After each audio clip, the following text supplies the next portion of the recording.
Now the man had relations with his wife Eve, and she conceived and gave birth to Cain. And she said, I have gotten a man-child with the help of the Lord. Again she gave birth to his brother Abel, and Abel was a keeper of flocks, but Cain was a tiller of the ground. So it came about in the course of time that Cain brought an offering to the Lord of the fruit of the ground.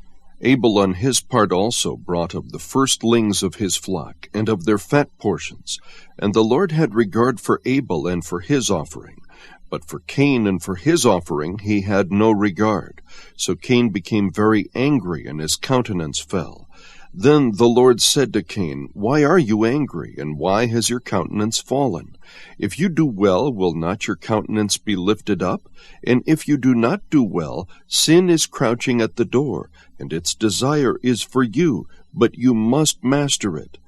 Cain told Abel his brother, and it came about when they were in the field that Cain rose up against Abel his brother and killed him.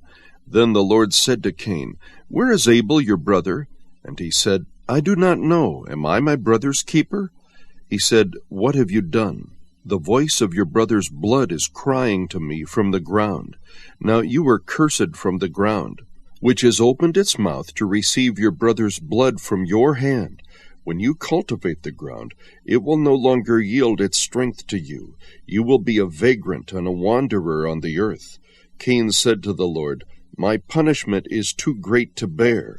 Behold, you have driven me this day from the face of the ground, and from your face I will be hidden, and I will be a vagrant and a wanderer on the earth, and whoever finds me will kill me. So the Lord said to him, Therefore whoever kills Cain, vengeance will be taken on him sevenfold. And the Lord appointed a sign for Cain, so that no one finding him would slay him.